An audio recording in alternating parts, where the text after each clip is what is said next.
9. Here we go. Copy this. Share. Send this to my brother. Oh, yeah. Now I'm down to 15%. Good. We're on YouTube. Should be live now. Hopefully live. Hopefully.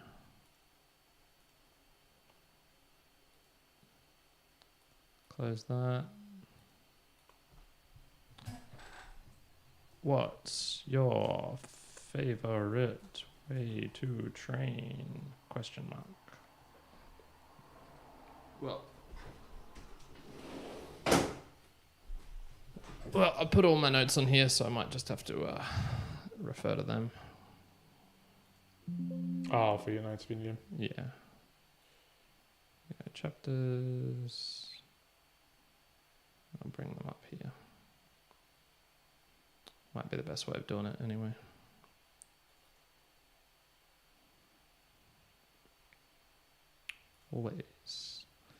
Always, I know you'll be at my show. Watching, waiting, commiserating. I wanna go.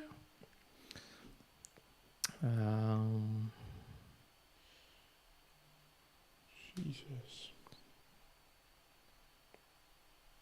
If you feel like listening, let's talk about training right now. Cool.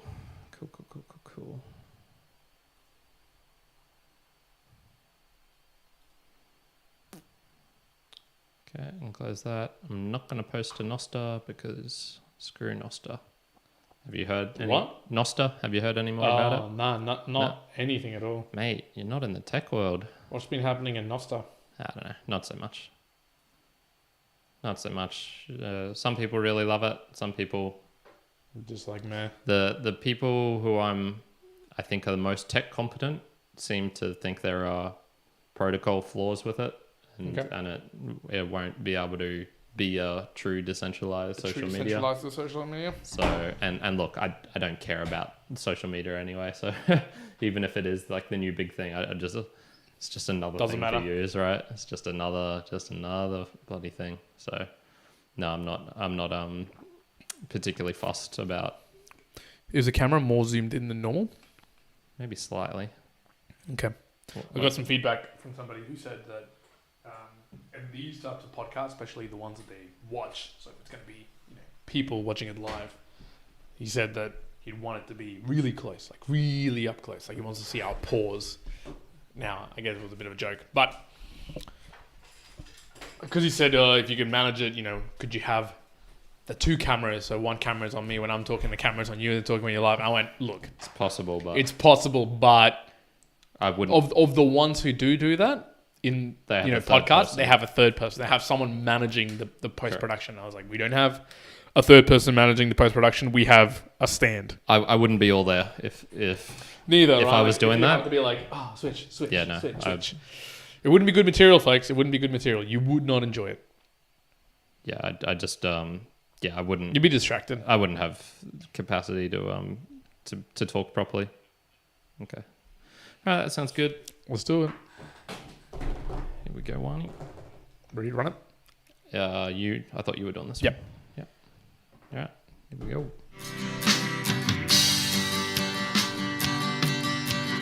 We all can be mortals. Welcome back, mere mortalites. Bam! To another edition of Musings, where we get into quite specific topics at hand that have been either of our minds here at the Mere Mortals podcast. First of all, you got Juan here. Kyrin here. Other side. And once again, we are in the studio and we're going to be talking about not just, I was going to say fitness. Would you call it fitness? It's much more training methodologies. Mm-hmm. Let's go with that. And weirdly enough, we were talking about it just beforehand on the podcast that you've just gone past the 10-year. Coincidental. The 10-year, coincidentally, the 10-year milestone of training, in essence. Not the very first training session ever, But just when you first began to essentially say, getting serious, this is my getting serious moment. So 10 years from now. So 2013 yeah. is basically So to be specific, 10 years and 1 week. Cool. Okay. Which that tells you something that if you know it down to the to the week, okay, there was some tracking. I started on my birthday. Yeah. Okay. There you go. So there was some quite clear tracking there for you. I came back from vacation working out the mind after having just an awful couple of months. That was easily the most depressed I've ever been. You were training at the mine though? No. Okay, no training at all. No running. Nothing. I did one training session out there, which I knew how to do because I had gone to the gym at least once in my life before for a very short period. And I remember doing squats and I was probably only doing 50 kgs or something. And after I did it, probably 12 reps or something, I just got so lightheaded that I almost passed out. It was pretty funny. Yikes. Okay, so why did I want to pick this particular topic? One, I enjoy talking about fitness and training methodologies and the like. So feel free, if you are watching on the live, by the way, right now, feel free to drop a comment, thoughts, ideas as we go through. Maybe if you want to get some clarifications. This topic, though, secondly, came up in my mind because I was reading a T-Nation article. Have you heard of T-Nation, the website? Emmett Lewis mentioned it. Oh, did he? He was saying how Team Nation used to be the only real... Team Nation or T-Nation? T-Nation, yep, cool. T-Nation used to be the only real source of discussion, of scientific, of talking about their forums, the T-Nation forum in particular. But they also had articles. So, yeah, he was talking about that. For sure. Now, I recall reading T-Nation articles. You've never been on it? I don't think so. So, I remember reading T-Nation articles way back when I very first began as well. So, then when I was also having a slight look, and I'm talking training methodologies here specifically. I first began training around about 2011, early 2011, because it was 2 years into university. Was basically it. Yeah, 2 years into university is sort of like when I was sort of starting. And from that moment, I do recall reading T-Nation articles and they were still around, plus the forums. So they were, either the forums were, I don't know how long they were standing, didn't participate in T-Nation forums so much. I was more in the bodybuilding.com forums and conversations. Yep. But predominantly some of the articles in T-Nation. And I found myself reading a T-Nation article just recently. And in that particular T-Nation article, it was reviewing old training methodologies. And when I'm saying old methodologies, it's different ones between German volume training, like what there originally was, to what maybe got modified 15 years ago, to whatever gets used to this day and age, and goes through like a really quite thorough scientific process of, okay, is it worth it? Like, should you actually be doing it? When is it beneficial? Why is it not? All this sort of thing, like really breaks it down by... I can't remember his last name, Christian Tubui or whatever his name is. Like there's a main writer / guy who basically writes in T-Nation. So that in itself, I was like, oh, that was really interesting. Now, newsflash, German volume training, they were basically in the essence of, hey, where originally stemmed from, they didn't actually do it in this particular way. The general human isn't going to get that much like benefit from this over the extended period of time unless you're quite specific or in gear or something else. Yep. So it was interesting to read that and go, which also, and we'll get into it much later, plays into when I see it anecdotally in my own training methodologies and practices and all the like. So that was another aspect. And thirdly, one of our friends actually reached out to me directly, and he reached out and he's like, Juan, now he tells me this in person, so then he reached out on Messenger to say this. He's like, Juan, I want you to create a training plan for me. Okay. Right? Yeah. Can you please create a training plan for me? And I found myself, maybe what I would have done. Fucking that dude up. Well, German volume training, and this is the times thing. 2. This is the thing. 7 years ago, 8 years ago, and we'll get into training methodology and our learnings behind it. And it applies the same for you with hand sensor or running or whatever you want to think about it. I would have gone, yeah, cool. Balls to the wall, and go German volume training or do something crazy hard, focus in and like smash your upper body, smash your bottom body, like lower body, smash running, smash this, whatever. Maybe that would be the mentality. Obviously, that's a very novice mentality. I would say I'm now over the hump of novice and I can see the mountain of mastery beyond, but I can at least go down and look at the valley of novices and understand maybe some questions. And I found myself asking a few questions first up. Questions that I wouldn't have thought to ask probably quite a few years ago. And so in that, I go, hey, let's have a conversation about, in our different training methodologies, almost inversely, what are those questions that probably are me more like listening to this, or us and ourselves would ask of us, maybe as a younger self or other individuals starting to learn into the practice, which I thought most people listening to these probably don't really know like much of like handstand mastery. Not really, not until you get to the full depth. And so there might be simpler questions that I think should be asked of them in response to get them into that stage. So that's probably where this idea of the podcast sort of came from, and we'll get into it. So that's kind of predominantly So just a little note there was half of my friends are PTs, basically all my handstand friends that are personal trainers of some sort. And I think all of them agree that the main thing is that the best training methodology is the one you stick to. So the best training plan, the best routine is the one that you stick to. So that's all. That's basically all I've learned from them is whatever you stick to. One rule of thumb. And that's look. Let's start there. At a broad level, at a very expensive view, yes. Whatever you can do in a regular cadence, fantastic. Do that and do it for as long as you possibly can. And that implies as well. So this first question I was going to ask you was, what of all the different training methods that you've applied for yourself, and this goes, talk about it in handstands, talk about it in gym, whatever way you want to do it. Yep. What made it for you that you could do it in a regular cadence? Like what has applied to you over the years now, 10 years, that obviously there's some, it sounds like you've probably been doing it to a 90, no, it would be more than that. Like we probably both from a, did we go to the gym when we said we were going to go to the gym or do our fitness when we're going to do it? It's probably above 95% easily year on year. Yeah, that doesn't mean 95% training days out of a year. Correct. Yeah, that's like if I've planned to train 320 days out of the year, then I might have missed 6 days, 7 days. That sort of level of... Yeah, it's only, a couple of days per year missed because of lack of motivation, because of poor planning, or because of the pure just exhaustion or tired or like that I don't give a fuck, I'm not going to do it today. I don't exactly. Want to, or bad decisions the night before about drinking and things like that. Yeah, so I'd say maybe 90% for myself. Yeah, so if people take it like that's the highest, that's probably like the best way to start. Hey, pick something, whatever the hell is going to be that you can continuously do, right? Because there's lots of permutations and differences below that. What have you felt like you've done anything in training when you were at the gym or training when you're doing handstands that is like, oh yeah, I took these steps, these efforts so that it would be something that I could do day in, day out without, an overwhelming need for motivation, an overwhelming need for boosting from an energy perspective, or that you've positioned it in your day where it's like, oh yeah, this is not going to get interrupted in this manner. I don't think in particular. The reason I say this is if you look at the approach to podcasting, for example, I think if you're serious about podcasting, you will inevitably be drawn to podcasting 2.0. I think all roads lead to there sort of thing. And I'd kind of say the similar with the training, which was I wanted to not be skinny and not be weak. That was my main thing. And I suppose look good. That was the main motivation for starting.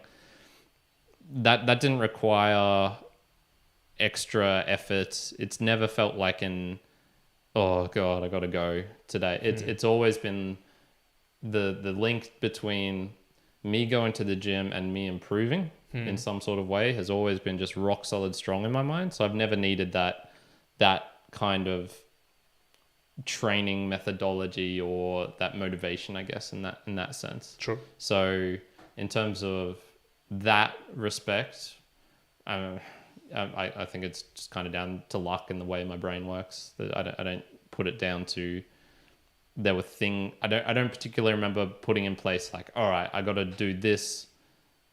Other than just making it part of my routine. So when I was going to the gym at university, I would make sure, okay, I get to book my lessons. I know I like to train in the afternoons.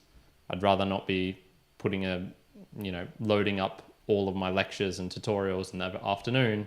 I'd rather they be in kind of the morning-ish, and then I can have the afternoon off, train, and then go home, that sort of thing. Okay. So that would probably just be like straight up logistics would be priorities, make it very high on the priority list, that sort of thing. Well, what I was playing in my mind until how I was trying to like, how do I describe it? And maybe I would vocalize it as there's certain go, no go decisions that you have in your mind around many things. But if we're talking about training methodologies, I know that for me, if I'm going to train and it's less than 20 minutes, and there's going to be less for you, different for you. But for me, if I'm going to train for less than 20 minutes, the modality is either going to be something of, for me, either quite high intensity or warranted to even do it. Otherwise, I'm probably going to skip it.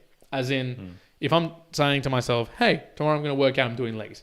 If I've only got 20 minutes, like, and, give or take a couple of minutes, I'm probably not going to do legs because I go, that's not enough time. Like, I don't want to go in, prepare myself to do this for 20 minutes. No, that's not enough.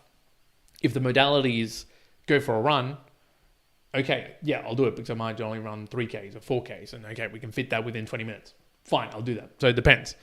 But there's going to be a no-go decision sometimes in how you logistically set it up. So for me as well, if I have to train for more than 2 hours nowadays, I'm also going to hesitate to actually do that as well. I might pull it back. I might go, no, it's like too much free time. And I've talked about this before in the podcast.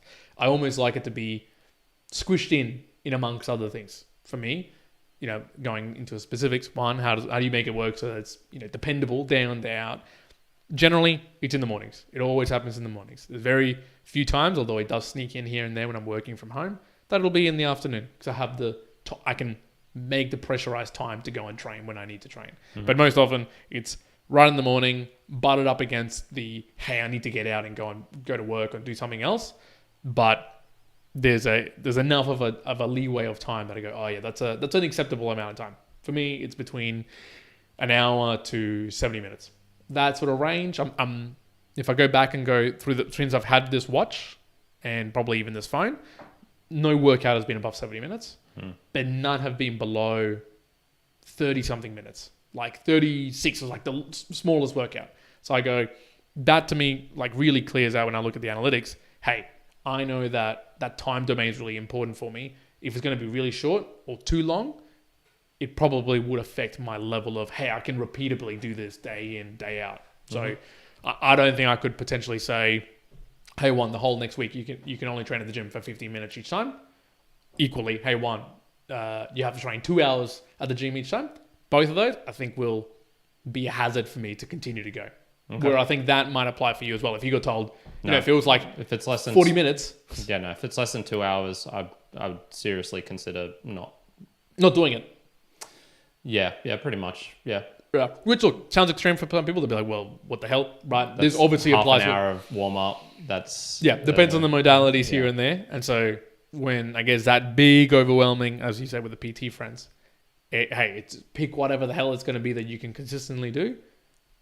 It's going to vary between, well, if you want to do it ultra running, hey, there's a lot of hours you got to spend. And so there's a minimum and potentially a maximum that you got to find that you can repeatedly do. So it's not either overwhelming your body or it just feels like, well, I'm only running for 20 minutes. Again, there's probably not enough to get my really long fat utilization sort of energy to get going. Yeah. Here's a classic example of where we differ. So yesterday I had a kind of hard thing. Parents picking me up at 4:30 in the afternoon. Mm-hmm. We're going to go out for dinner. And I, was just doing my normal routine in the morning. I got to about 11:30 and that was just, okay, all stretching is done, uploading of clips is done. Mm-hmm. There's no podcasting work that needs to be done today. Like there's nothing critical mass that needs to be done. What do I want to do? I want to train and I also want to read part of this book in preparation for the book review tomorrow. Which way will I do it? I chose to go train earlier than I kind of normally do. I left here at 11:30 and so I was at the park at midday and I didn't leave there until 3:30ish or something. That was definitely a switch because normally I have in my goal or my kind of habit sheet, set aside a block of time at midday for something. This is typically the Spanish or German learning or coding or something that requires some concentrated effort because that is when I'm firing the most right around that time. And I went, if I do that then I'm going to be rushed for the other section. And by rushed, I mean only have 3.5 hours to do what I want. Yeah. And that enough was for me to go, no, I'm going to switch it, make sure I do the training first. And then whatever time I have afterwards, I'll do, reading of this book or Spanish practice, whatever. So that's definitely one of those ones where the training methodology in that case is make sure I have enough time. Hey, and this is the beauty of this one is that it transcends what we're talking about fitness here. This applies to lots of other things. In fact, maybe probably most things in life, because again, this would apply for reading, if it's a minimum, if you find like, I've only got 2 minutes to read, are you going to read? Yeah, no. Probably not. No. But if you say you've got to read for 3 hours, maybe you can't, maybe you won't. I wouldn't. It's too much, right? 3 hours too much. But for me, maybe half an hour might be too much really, because my bout of reading is like 10 minutes, 15 minutes at max. And then I get either my ADHD brain gets bored or I want to do something else. Right, so you got to find those modalities that work. Yeah. I want to ask you about actual training styles, and in this case, we're going to be very specific. Okay. Regards to the gym. Yes. What training styles? You already mentioned German volume training before, but what training styles do you advocate? Have worked best for you? Are essential? Are non-essential? Are bullshit? All of those. Okay, all of those above. Yeah. Okay. All right. So I'll try to paint it in a bit of a story. So you've tracked your training for over 10 years. 10 years, right? Now, I do have all that data since, I believe, 2013 is when I first began tracking it. Mm-hmm. So weirdly enough, my tracking of the data is about 10 years. All on MyFitnessPal? No. So most of my tracking is on paper. So I've got 3 or 4 books. This is the way. 3 or 4 books somewhere where I wrote day in, day out, all of it. And it wasn't just even training. It was training to like, when I wrote it in the book, it was really detailed. So it would have sets and the reps and the movement, how I felt, what I was eating, the calories, the weight, what you track basically. Yeah. I had it all in the book. Lots of books. I filled those books up heaps. It wasn't until 2021 when I moved to doing it through Excel. And then since then, I've been basically just using Excel rather than doing it at the gym. But I track weights and a few other things on the apps, translated over, etc. Okay, so that's kind of like the data for me. We both have about 10 years of data sort of to play with. But before then, when I was at the gym, it was like mucking around. Friends, big groups of people. It was just like, just get in there and do shit. Yep. Primarily, I've found as well, just in setting up, I shift my training. There has been some months out there where I did 2 months of the same thing. But generally, every single month I've changed for the last probably 7 years, I'd say. Mm-hmm. Whether I knew it or not, consciously, I guess, since 2021, really quite specifically, I've been changing. And so I have been able to play around with a ton load of things. So my common things, I guess I would call out, is that if you're at the very beginning training, I'm talking either they're a novice or intermediate. That's like, you're doing it enough times, but, you probably wouldn't say that it's your major fitness type that you're undertaking. So if gym is not your main thing, you might be a runner, you might be other things. It kind of doesn't matter what you do. Almost doesn't matter, as long as you're lifting heavily enough and you're working out intensely enough. Mm-hmm. And the enough bit that's where it gets into the grey matter. But I'll give you an example. When I train for about 60 to 65 minutes nowadays, and people at home can actually go and compare this if you actually have any trackers and stuff like that. And maybe I'll send this to you for looking at the data. Okay. But today I did a workout and it was 1 hour and 7 minutes long and 11 seconds to be honest. And the total calories that I burnt in that workout was 681 calories. Okay. Now, I have a good friend of mine who also trains and very, very similar sort of like pacing as me, as in like trains every morning and that sort of thing. And I believe in his training, he might train for an hour, but his total calorie burns will be about 380. So, from my intensity level, now it's tracking it very much by heart rate, in essence, tells me that, okay, I'm putting maybe more intensity than he is in that regard, but I'm also lifting heavy enough. So it's like there's enough heavy lifting and enough intensity that for me, that's like, okay, that's like sweet spot, golden spot, and I can get in. We'll talk about later what the methods are now for me into the particularities. That's as long as those two things are being met for the general population, cool. Then and only then, you then can pick the type of training that befits you. And so I'll actually go via what I sent our friend in some of his questions, or what questions I ask him, because it'll help out to kind of see, this is what I go through in my mind. So for me, it was, okay, do you care about strength, size, or generally being lean and fit? So for me, there has been time in life when I just wanted to be strong. There's been times when I just wanted to have size. And there's been times when I just want to be generally being lean and fit. Yeah. So let's break down into each one. Hey, strength. Then a lot of so let's go into specifics. Wave loading techniques are really good. So it's kind of lower reps, higher weights. You're moving weight kind of in a wavy motion, as in, hey, do 6 reps, 5 reps, 4 reps, go back up to that particular weight. So there's wave loading. There's, again, type in strength training. You'll find lots. Those are really fantastic methods to become really strong. If you want to get strong though, and you want to put on the most hypertrophy or a few other things, my recommendation of what I've felt like for all my life is not to try and partner all of them at once. Now, it's not to say that I don't do that, because I do that for fun reasons, not for optimal outcome reasons. But if you want optimal outcome reasons, hey, focus in on specific things and do it for more than a month. Do it for 2 months. Size. We talked about German volume training. I've tried it a handful of times. It's good. I couldn't keep it up for a very long time. It is incredibly hard to actually do properly with the time frames and stuff like that. Like intensely hard, I would say, like breathing and all that. If you can do it, champion. I think most people who are not like drugged up or whatever, it's just going to be hard to maintain. Like you're going to burn yourself out hard. And I found every time I've done it, regardless of body part, I've been burnt out pretty hard. And look, I'm going to say I'm probably not generally the person that you'd find and be like, Juan, normally to like friends and family, people are like, oh yeah, Juan just keeps on going. Like he's got a lot of energy. Not to do like German volume properly or a few others. So I'd say be wary of that. We're talking about size. You're just talking more about movement, hypertrophy, resting. So you don't have to go as heavy. And that's what I found personally as well.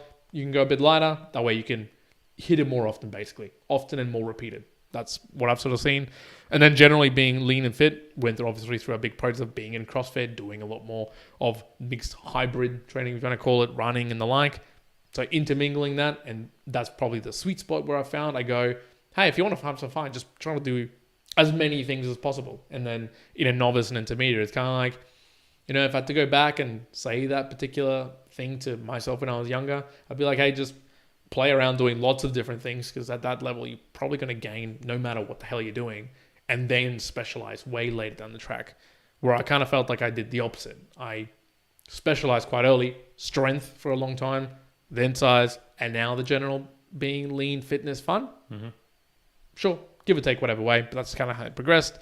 The other question, and again, how I applied it, particular body part area that you want to focus in. So for me, probably since 2021, there was at least a body part or a body area that I focused on, as in, hey, that month is going to be squats, a movement, or a lift, or it might have been, it's going to be upper back, or it's going to be lower body. And then I would plan the structure of the working week, or working whatever cycle you want to take, to be more focused on those things. AKA, hey, I want to do more back, cool. I'll structure it so that my rest times and everything is more in favor for me to be able to do back more. So, for me, I can kind of recover in 48 hours for back, which means I can train back on Monday, back on Wednesday, back on Friday, right? Maybe a little bit of back on the Saturday if it's like light enough, right? So, but to do that, you kind of have to not do as much chest and shoulders, or as much triceps, or as much legs, or as much running.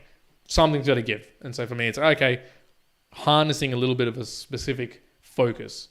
And this, I think when we get to talking about handstands, would be kind of the equivalent of saying, hey, focus on flag work, focus on maybe abdominal work, something like to that effect, where it'd be like, hey, that month or that week or whatever the training sessions, that's the core focus. Everything else is just accessory or just enough to keep them there. Yeah, pretty much. Whereas that one just gets like really upgraded.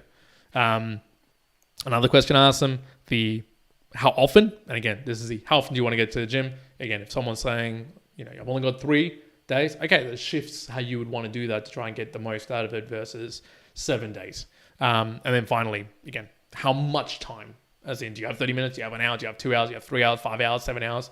Again, that completely shifts how you want to actually interact with it. Definitely. So a lot of those things is also, so obviously it's the questions that I was asking him to try to help him in putting that together. But those are the questions that I ask myself 7, 10 years through in terms of crafting what I want to do in a particular month and go, okay, cool, I'm going to focus on squats and I'm going to do it this way and I'm going to do wave loading and I'm going to do this power movement and play around with different things to know that, like say for me personally, I know that I enjoy doing lower rep, power, speed type movements much more than high volume movements any day of the week. Why? I don't know. But then I lean more towards that explosiveness and also doing more strength type workouts than your size volume. Why? I just have a preference for that. I'm probably susceptibly better at that than I am in the other one. And so I can see now in my days whenever I'm putting my training, hey, I know I'm going to be more regular at it. If I'm doing those things, I find more fun. And so I'll plan around and do different methodologies with it. Yeah. Okay, cool. All right, I'll get into my stuff after we do our chat comments in the Boostagram Let's lounge. do that, yep. So we did have a couple of comments here from Nathaniel, and he was saying that the first 20 hours, How to Learn Anything Fast, was his favorite way to train. Or I guess that was maybe the book that he uses to create it. And he was asking, Juan, what are your favorite physical training or bodybuilding cooking books? So I'm guessing, like, what's your resources that you use for? I don't think he's actually talking about cooking. Oh, he says, I own 4 Hour Body and 4 Hour Chef, not read. Oh, Tim Ferriss. What's my favorite bodybuilding book? Yeah, have you read any? I mean, it's not a bodybuilding book, but Arnold Schwarzenegger's biography is actually pretty damn cool. Yeah, it's really damn cool. I mean, just to see whether, how much true any of these biographies are, let's just take it at the pinch of salt that most of it are. But what he did very much on his early days to be able to train, to move around, to go and travel, to do all these sort of shows, moving into the USA, that was really cool. That was a really cool book. But I'll push back and say that not bodybuilding. The very first book that I remember reading, which taught me a lot of discipline, weirdly, because maybe I would have had some, Ian Thorpe's autobiography. I read that so many times. I read that so many fucking times. I don't know when this motherfucking book came out, but I read that so many times. And he was quite specific around how disciplined he was when he was like 14, 15, 16, how he trained, how hard it was through all his years. I remember reading that and being like, I'm fired up. Let's go swim. I think that was like when I was swimming. So I would have been like, again, 15 years old, 14 years old. And I was fired up about that. So there you go. Ian Thorpe's autobiography. That's what fired me up to be disciplined at the gym. Yeah, most people tend to get into Mark Repeto's Starting Strength. 5x5. I don't know if that's a book or an ebook or something. I'm sure there would be. Look, again, if you're a novice or intermediate, doesn't matter. Like pick whatever, do it hard, do it regularly. You'll get benefits. It doesn't even matter. Yeah. The other questions he was asking is, I also like to understand the science behind training, afterburn effect, macronutrients, and how much do you focus on diet versus training? I've heard that 6 packs are made in the kitchen. Generally, I would say that is the general case. It's very rare to see people with 6 packs that actually kind of protrude out, unless you're, I think CrossFit people, to be honest, are really CrossFit and some bodybuilders where they get the kind of turtle shell coming out. Although I will comment on that, in 2008, so I was 17 years old, I do remember having like really crazy abs still, then. So I've always had susceptible, like my genetics, I think, is like protruding abs. Now, I don't know it's because I swam a lot when I was younger that it also produced that. Not really. That shouldn't be the case. So I'm probably not the best to take at this, but I would say it's as much in part eating as it is your training. But you certainly cannot out-train a bad diet. That's the biggest thing. Because what the misconception I think most people have is, oh shit, well if I just work out an extra hour or two, then cool, I can eat that cake and I can do or whatever. Now, just generally in terms of your exertion of energy in a day-to-day, and look, let's look at it this way. I'll give you a clear view. But on a regular day for me, I'll burn about 4,000 to 4,500 calories. Roughly. That's just my calculation of the app, right? On some days I'm eating more, on some days I'm eating less, but by the by, I'm kind of generally laying my weight to be quite average, right? But if you're thinking that you can train, and when you train, really intense hour session, you're only burning about 500, 600 calories. If you go and, again, eat a Hungry Jack's meal or something else, and that's like 1,000 plus, well, yeah, if everything else is average, but you're going to the gym and then eating a Hungry Jack's meal that's 1,000 calories, you're ending up worse. Like you're ending up worse in the scale of you're overeating, and you're probably going to gain some sort of extra weight that might be in the way of fat reserves. right? Cool, this is going to happen. Sure, it might help in terms of your protein synthesis from just working out, and that'll help, but it's not optimal. So I think there's a big part of it being fitness. There's a big part of it being eating. You kind of have to have both hand in hand to kind of achieve what you want to be after. Yeah, my anecdotal is I've never noticed cardio making me slimmer, making me lose weight. And I've also never really noticed, I did a 5-day fast. I was back at the same weight I was pre, the fast a week or 2 weeks later. So my body at least tends to just gravitate towards this 75 to 78 kilo mark. And I can intentionally push it less down, but long term it always relatively gravitates back towards that. But that's just me. I don't, it's very hard for me to put on weight, either it be muscle or fat. And my body doesn't like it. True. Yep. So that's just some anecdotal. Leave me alone. Let's get into the Boostagram Lounge, Juani. Beautiful. Okay, well, thank you very much now for those questions. Yes, now, thank you, Nathaniel.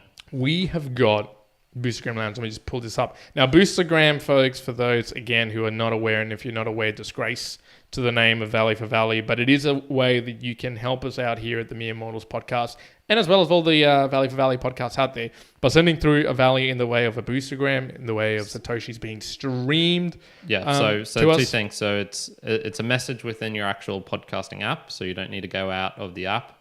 When you send it, it'll come directly to us.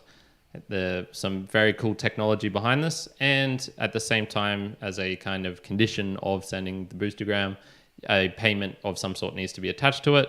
In this case, it is a portion of Bitcoin. You get to choose however much you want. It can be as little as the equivalent of 1 cent, and it can be as much as you can fit into your credit card will allow you to max out and get. So I think you can only send maximum 600,000. That was in the frequently asked questions of Fountain.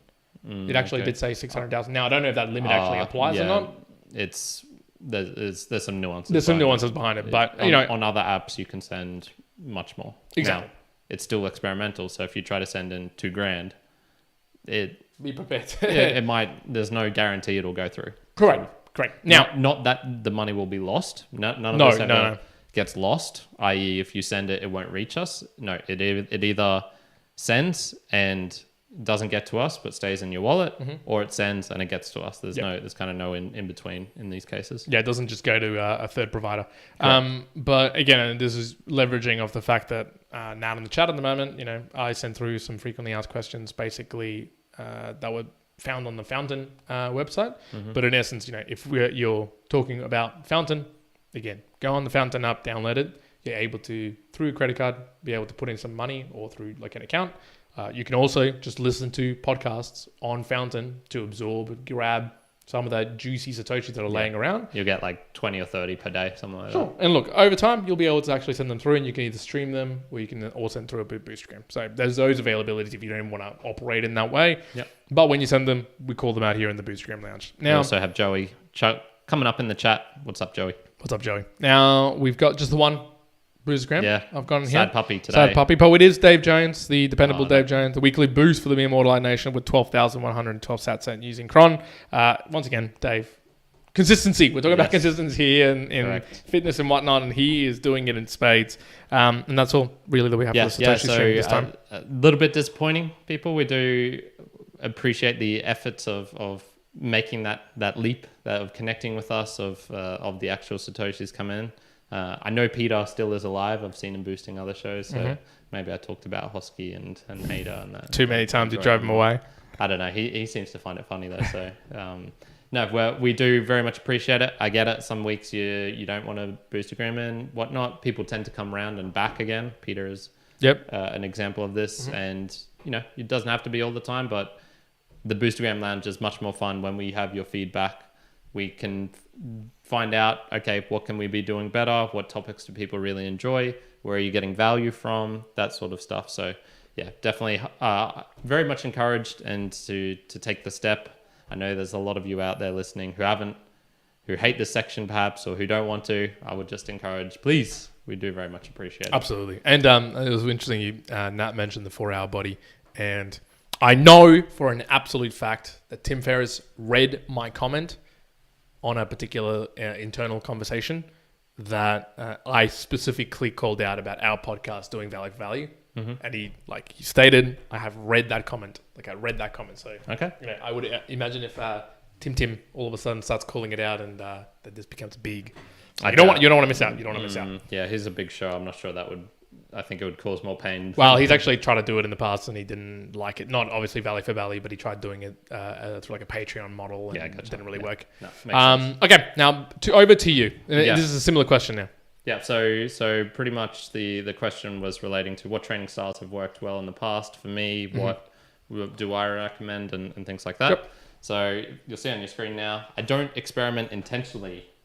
Shocked. That is interesting. Face. Yeah, okay. So funnily enough, I've probably tried most of the training styles that you will encounter across your life, all of the acronyms, AMRAP, as many reps as possible, EMOM, every minute on the minute, the multiple trainings per day, long sessions, max reps, sub max, or trying to hit certain levels, i.e., 4 sets of 60-second handstands instead of 4 sets of max holds. All of the things. I think I've tried all of them.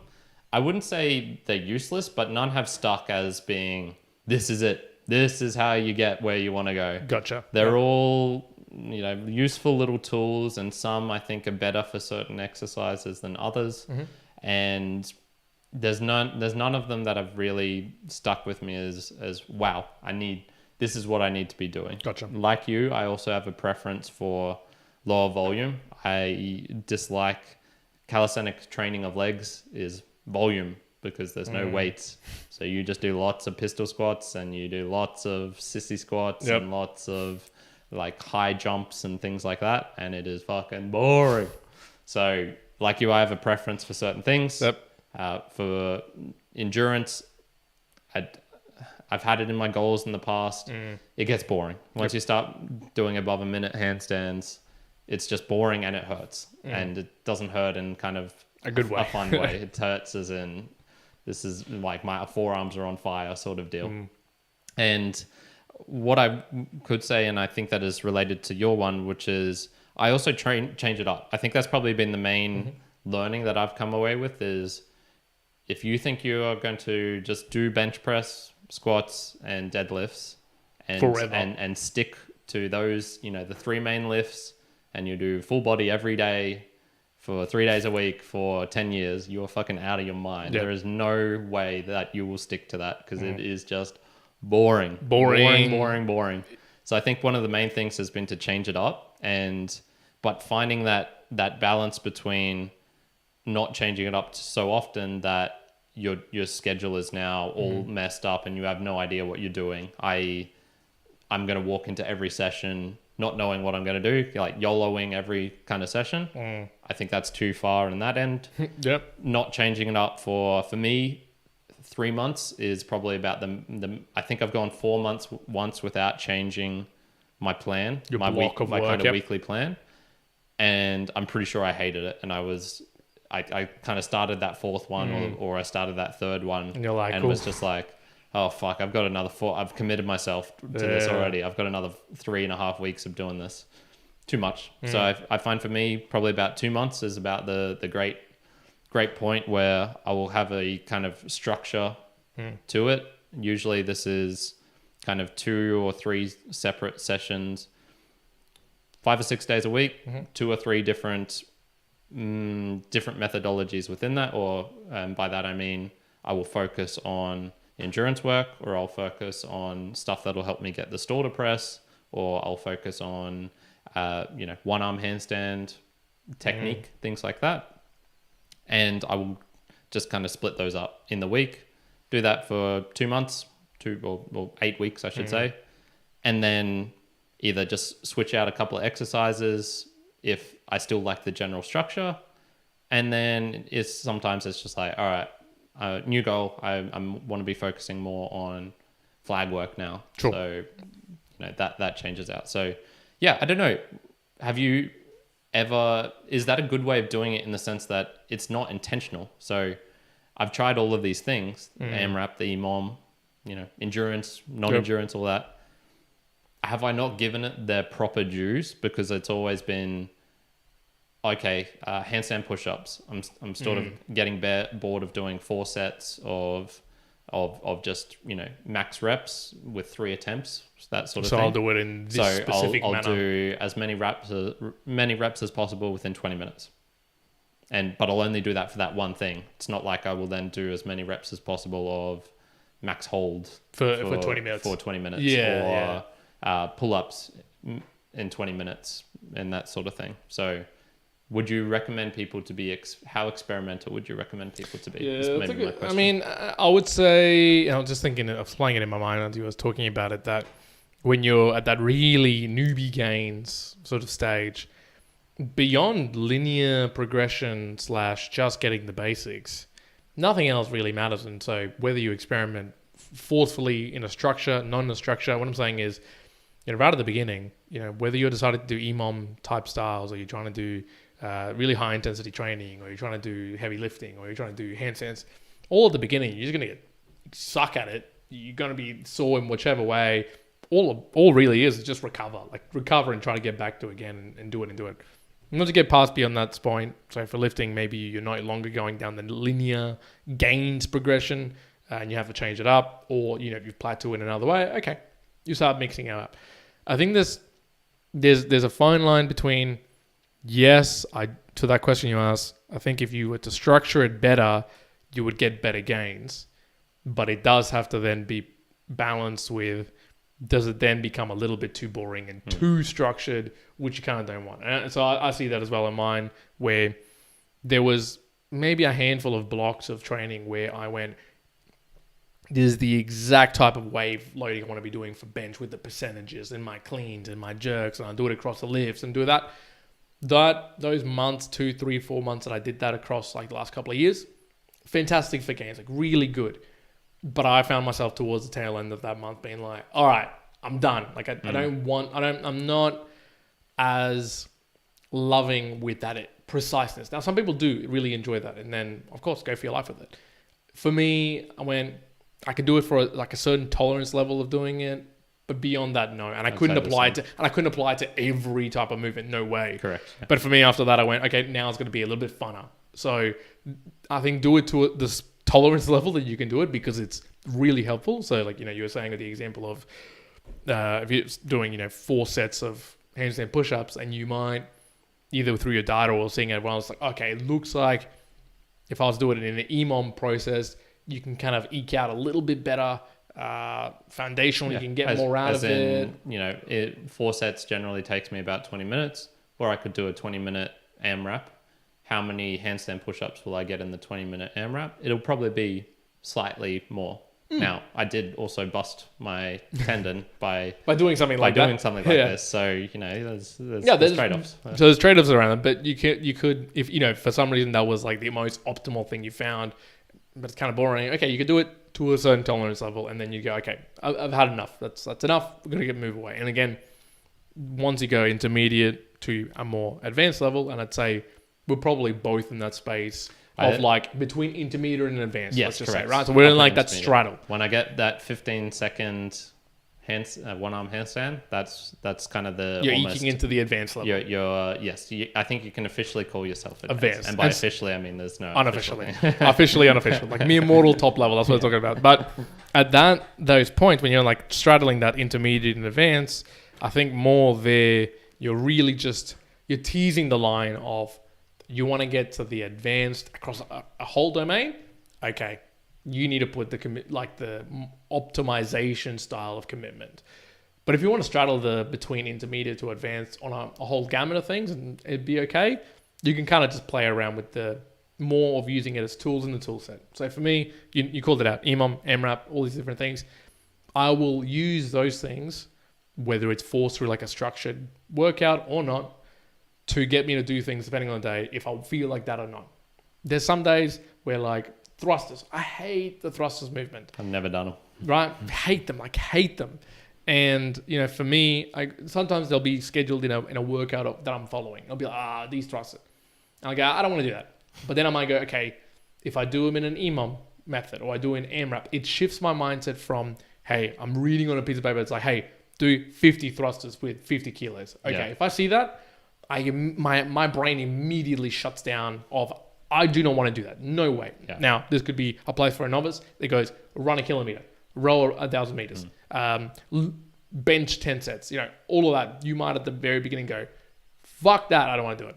But I guess the tools in the tool set, or, in the same way that we, in an engineering mindset, chunking it down, these tools allow you to chunk it down in a way that you can actually take it in a little bit easier. And so you go, okay, I don't have to handstand for 30 minutes. I can try as many reps as possible every minute for 30 minutes. And that feels a little bit more achievable because it's just condensed down into little micro improvement or micro attempts. And so for me, foot thrusters is an example.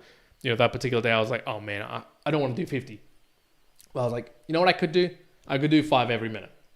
And that's not the, I'm not going to be gassed from it, but it's going to be enough that I can break it down and be like, 5 thrusters, okay, put it down, have a little bit of sip of water, okay, back into it. Do it again, cool, take a little bit. And what I actually even found in that particular workout that I was doing, I ended up going faster than the EMOM that I had actually put forward to get to 50. So I was like, okay, I'll just try this. And then I started okay, with 40 seconds and 35 seconds. And so it's almost kind of doing it at 50, but just in a different breakdown way. Yeah. So I think it's just playing around with the tools that you build up. And so for me, experimentation, whether it's, you don't go for it or going, if you really, really try experimenting to figure it out, awesome. If you don't, and you kind of just meander your way to do that, awesome as well. Until you get to that point, which is kind of beyond the intermediate into the straddle of advanced, where you can go, do you use it as just tools in the tool set, or do you fully advanced, using it very purposefully, very controlled, almost to like that, almost verging on professional level of, I'm going to do this in this exact way for these many seconds, for this amount of reps, for this amount of watts, for this amount of calories, because it's going to be the optimization.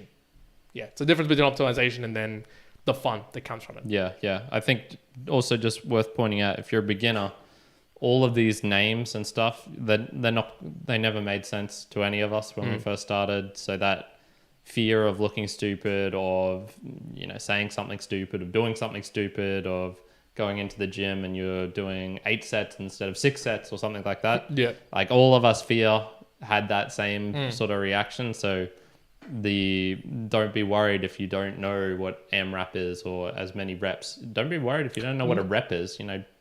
Look it up. It might not make sense. Rep stands for repetition, and set is you do repetitions within a set, and then usually you do a couple of sets of the same exercise. But all of these things, have some, I suppose, patience, for it to emerge and make sense in your brain. Yeah. Much like me with my coding books, I've got 4 over here, 5 over here. It takes time, and all the 2 that I've read before this, barely any of it made sense. And then I came out and reviewed it at the end. I was like, oh, okay, there's a couple of things I learned from this, even though I don't know how to do Fibonacci sequence out off the top of my head. That's okay. That sort of stuff. Yep. And I was going to say, just with, as we're talking through this, it kind of reminds me as well that, both of us have now over 10 years of training, right?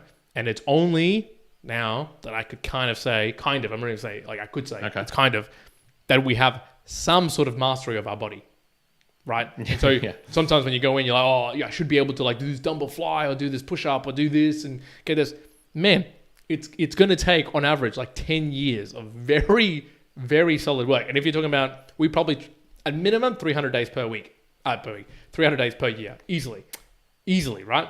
We would have worked out nowadays. For me, I've got some things I can show you. We'll have a look in a moment, but I would say we've each worked out 3,000 hours at least. I'd say minimum 3,000 hours, right? So, and in 3,000 hours, I'm beginning to understand my body flow, the movement. As in, when I'm talking about when I bench, I can bench with power, I can bench with speed, I can bench with contracting the chest. All of that terminology.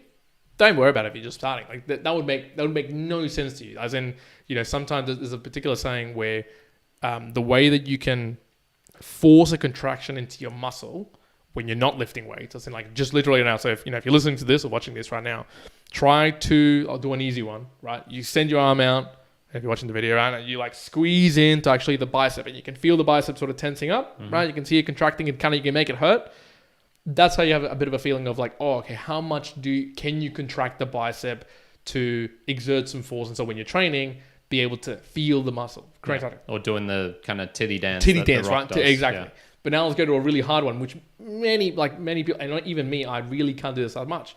If you're listening or watching, right, if you hold up your arm almost like 90 degrees, essentially palm facing down, 90 degrees at the elbow, and then just slightly arch it backwards, and what I was going to say, feel your rear delt. I feel your rear delt squeeze in. So that's the back delt of your shoulder.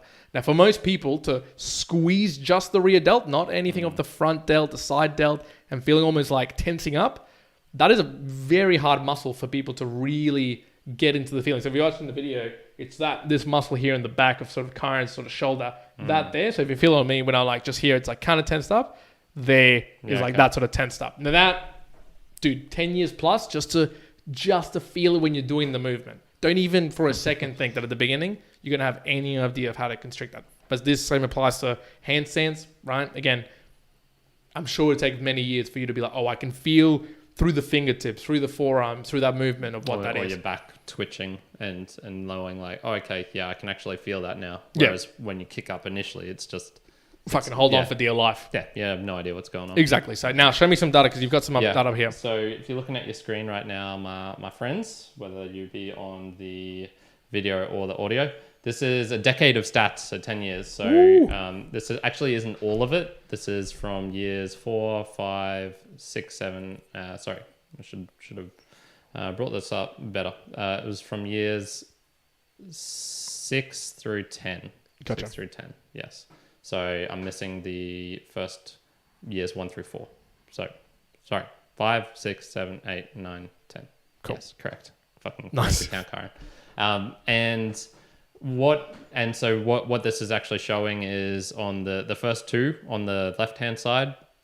That's basically showing that was when I was counting just how many days I was doing per week, and I had that split up into. Let me look here. Legs, calisthenics, isometrics, and handstands, I think. Gym, calisthenics, isometrics, and handstands. And then the 4 to the right of that, that's just Monday through Sunday. And that was my rating of the session. Green equals good, yellow equals middle, orange equals not so good, red equals very bad. And so you can just get a kind of feel, I suppose, for what I was looking at there. So, and all the gaps in between, or all the red on the top, the left two, those are just when I did not do anything of that particular thing. So you can see when I was traveling here, I stopped doing gym for ages, and I also stopped doing a lot of isometrics because I didn't have access to calisthenic equipment and whatnot. So what I've learned from this is you're probably likely to alternate your interest. So what I've found is my general thing was about 3 years of the gym.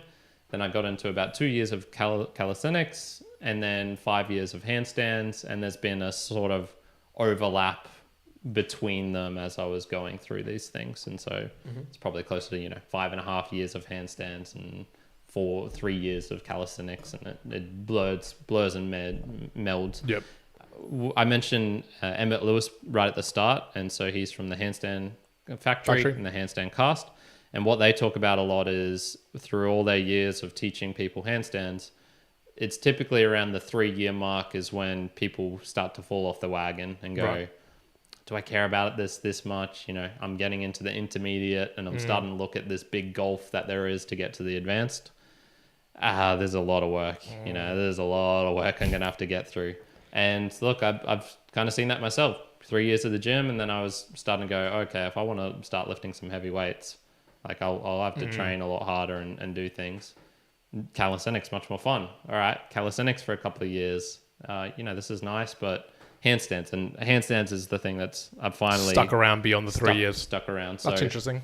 Don't be surprised if your methodologies just completely switch up because your interest on what you're exercising changes. Yep.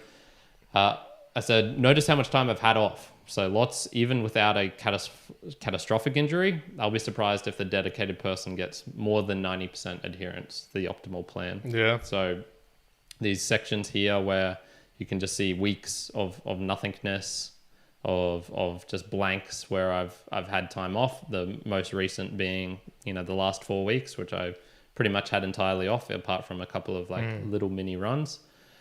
It's just, you know, life gets in the way, and unless it's funny, unless you're particularly obsessed with this one thing, you're unlikely to do it. So even, you know, imagine the top of the top Cirque du Soleil performers.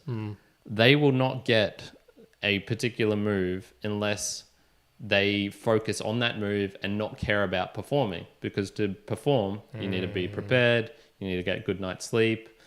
Even though they're like dedication and their living through life is based on doing them this being thing. able to do this thing, they still do not train in the optimal manner to achieve the most peak physical thing that you can achieve. They still have to adjust based on, oh, I'm moving to Kiev. Oh, coronavirus is coming. Shit, I can't train in my normal gym anymore. Oh shit, this blah blah blah blah blah blah. Yeah, and look, and that applies broadly as well. Because I was imagining as you're talking through this, like say from a powerlifting perspective, you know, the specialist bencher, right, who just focusing on benching, you know, is probably going to be better than the person who's just trying to do overall powerlifting, bench, deadlift, and squat, because you can just focus on the one singular thing. So you can specialize more and more and more and more and more and more and more, and to the point that, you know, some of these people, like you think of the best powerlifters out there, you know, famous people from like an Eddie Hall / Thor and all these, they're great, but there's people who are better at very specific things, perhaps because they have the time, because they're not as famous, whatever. So, you know, even, you know, looking at the data is quite interesting in the sense that it kind of melds to a point where, you know, all that yellow from a handstand perspective, right? Yeah. You know, it gets to the thing where... Yellow is a session where I went in, I got basically what I thought I would roughly get. Gotcha. And I didn't hit any PBs, nor did it feel utterly shit. You know, sometimes I maybe hit a PB on one thing and then another thing is shit, and so combined together, it's a yellow. It's a yellow. You know, yellows are just, you go in and you do it. Yep. And there's nothing really comes out of it. You don't feel like a boss. You don't feel like, shit, everyone was watching me because I fucking nailed that lift or thing. It's the plowing the ground. That's the typical, just feels like doing going to work it. almost. Yep, doing the work, putting the work. My only final takeaway around all this as well was, for me, if I'm looking at sort of that data and how, for me, how it applied is, the very beginning when I started, you know, similarly, you know, I was there for fun. I was there with friends. We were just mucking around, really.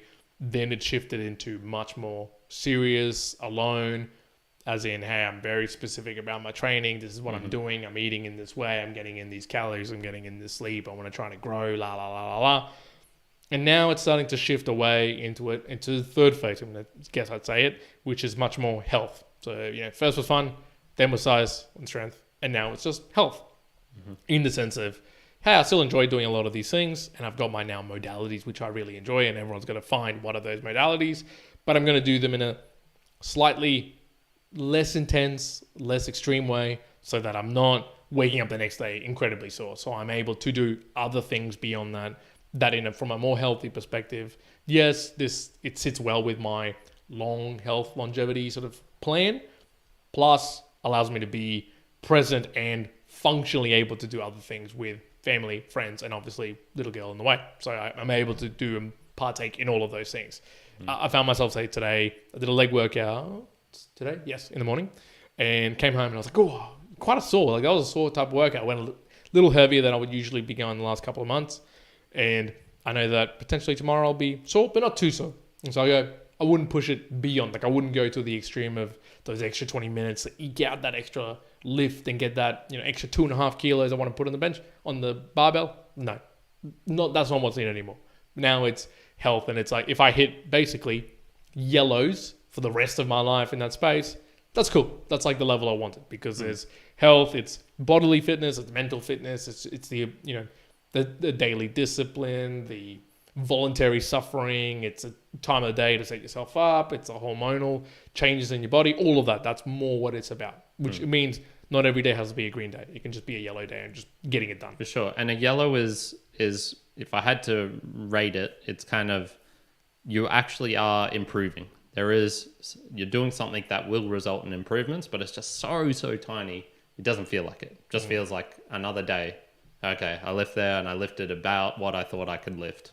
Fuck. All right. Yeah. But you are, if you could add, increments of 100 grams onto the bar, maybe you would start to see, oh shit, this was actually a 7.05 out of 10 rather than a 7 out of 10. Yeah. Sort of And look, this is the theory that applies to everything, whether you want to call it that atomic habits way of, 1% every 1% better every day ends up being, a gigantic change over the year, or that, in the micro, in the shortest time frames, we tend to overemphasize what we can actually do, but in the long term, you'll see that it actually like, holy shit, you'll be overwhelmed.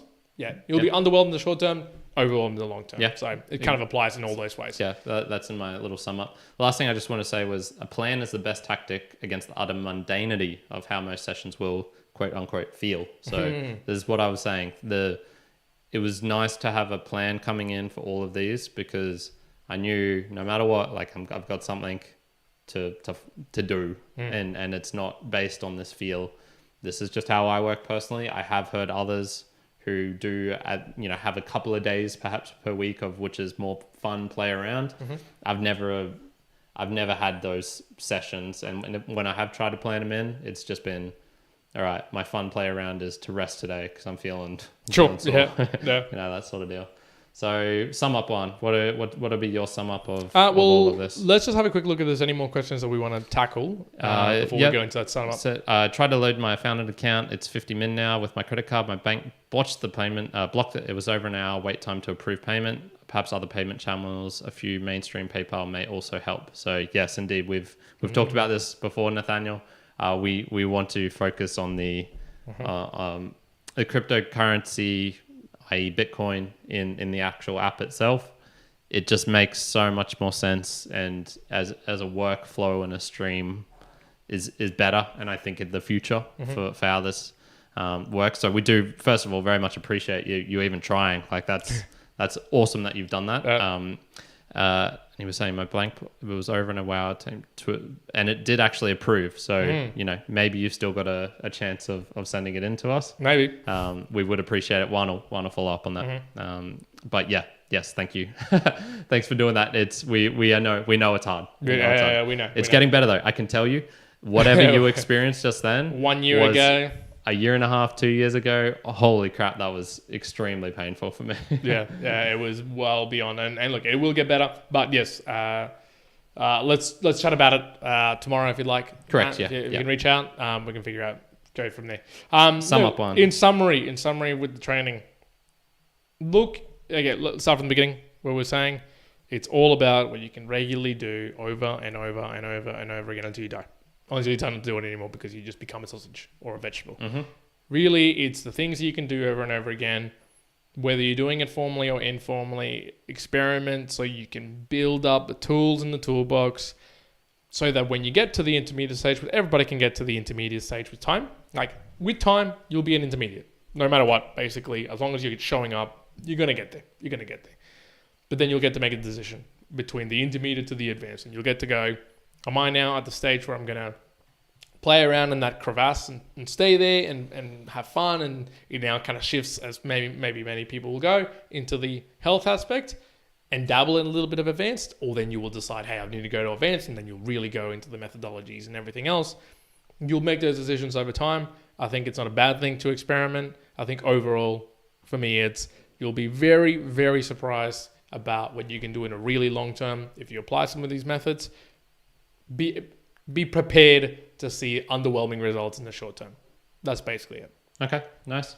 All right, so my ones are, I had three kind of little takeaways here. The first one was you should be training a variation of what you want to do. Supplementary is only useful for alleviating boredom or you're worn out. So if you want to get better at running, you better be fucking running. If you want to get better at this particular one move, you should be training that one move. So in terms of the methodology and style, I don't think it actually matters that much how you're doing it. It's just that you're actually doing that thing. So, if you're trying to do ultra marathons and you're thinking, oh, I'll get my VO2 max up better by doing sauna work or something like that, unfortunately, it's just not going to be helping you that much. So I think definitely your training methodology should be doing what it is that you want to be doing. Another one, no individual style will get you there. So with that being said, all I can pin it down to is volume and time. Just doing a lot of volume over a long time period. And that's what I was saying. 3,000 hours. If I have only been tracking these details for the last, I don't know, like less than a year, because I've had this phone less than a year, right? And I'll just quickly look at the progress of all-time mass moved in the 194 hours, 3.8 tons. No, that's great. That's 3,800 tons. Yes, 3,800 tons. So 3.8 million kilograms over the last 194 hours, right? So, and this is like less than a year. So what the fuck? Yeah, so you want to look at it into the full, years. I'll probably lift it into millions of tons, right? In terms of like overload on the body. Jesus. So be prepared to be like, hey, you want to get certain levels, there's going to be so much lifting that's going to happen to get to that particular point. So volume over time. Just a needed thing. I've got those stats somewhere. It'd be fascinating to know how much tonnage I've lifted in comparison to you, including some kind of body weight movements, which you can kind of. What was I going to say there? Volume and time. Volume and time. All right, good. The last one I had was what I was going to say was, even if you put someone in the gym and they have no access to T-Nation or a guide on what it is other than the little template that it says on the machine of what you should be doing, you put someone in there and they do fucking 3,000 hours, they're going to be coming out with something. Even if they're doing everything wrong, even if their deadlift form is shit, they're still going to have grown a whole bunch of muscle. Yeah, there's going to be something. There's no way you can't. So the aspect of the analytical, got to make it this super productive, effective, that sort of thing. I put that secondary to the actual just putting in the work. And even in today, like right now, after the 3,000 hours, I can tell you there's been some days where I was like methodological. I was like, I'm going to do these exact sets and I'm going to do this weight loading and it's going to be great. And it was good. But there has been some days when I just went in there and I was like, okay, I kind of have a bit of an idea of what I want to construct. And then I just went ape shit and I'm going to do as much as possible and it's going to be super intense. And it was better. Like, it was probably even better for my gains. It was better for mentally. It was better like how I felt. Didn't have to calculate all these things. I just went in there and just put in intensity. So even after all that, it's just the showing up and putting in effort that beats that even more. Correct. And my last one was, you will be able to achieve something impossible. I went from negative pull-ups. I couldn't do pull-ups at all. I was on that pull-up machine and I was adding 40, 50 kgs, something like that, something absurd. So I was probably pulling up 20 kgs, something like that, of that pull-up movement. Strong. To muscle ups, muscle ups for reps. Yep. To muscle up, I don't even have to think about it. I can just do it if I want to. Yeah, I even remember halfway through your progression when you were like, I just want to get a muscle up. Yeah. I remember that. Yeah. I remember it wasn't that long ago. Getting to chest height, being like, It was since I was here. It was since I was here. Yeah, that's a good point. That we've been here 3. I've been here 3 years, 3 and a bit years now. That aspect of thinking you can't do it. This isn't really related that much to the methodology or the style. It's kind of more just that psychological thing. If you put in enough time and effort, sure, you won't be Usain Bolt, but you can maybe be, just behind Usain Bolt. Well, we've talked about this. 10 meters. We've talked about. Meters. I mean, look, with the Mere Mortals podcast, and what I'm saying is, you can get to the top level of the Mere Mortal. That's what you want to be. You want to be talked about. I've got it in my list of my top eminent human being qualities. Mm-hmm. I want to be able to be known as being a fit person, a healthy person. I can do different modalities. Right now, you talk to me, I can go and swim, maybe not a K, but maybe a little bit under a K. I could go running now, really, just whenever I really wanted to a certain limit. There's limits. Of course, it's going to be limits.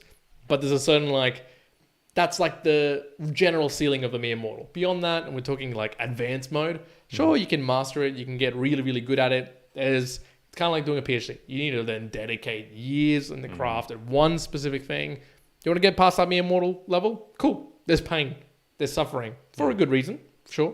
But you got to do that. And there's genetic freaks. There is people in China who are doing whatever you think is the most fucking fantastic thing out. I was listening to the kind of unofficial world records in the handstand cast today. What do you think like the max of a handstand is of just holding it? Like holding it? Yeah. 12 minutes? So yeah, you saw that Cirque Life video and the guy got yep. 17 minutes. There's stories coming out of China of an hour and a half. What? Yeah. Yeah. And this is from, look, it's like third hand sources. So, sure, take a grain of salt with that.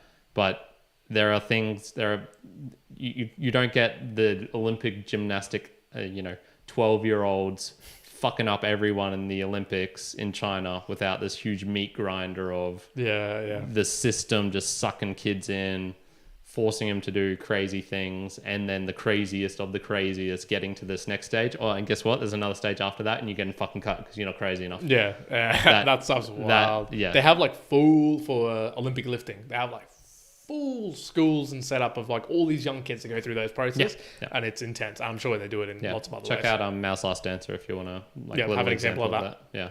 So I think that's a good way to end it. Awesome. We'll respond to these chat comments afterwards. So easy. All right. Well, everybody, thank you very much for tuning in to the Mere Mortals podcast today for the Musings, and I hope you've enjoyed. If you want to, once again, support us. The Boostagram is the best way, as we've talked about. Send through a boost or stream also helps out.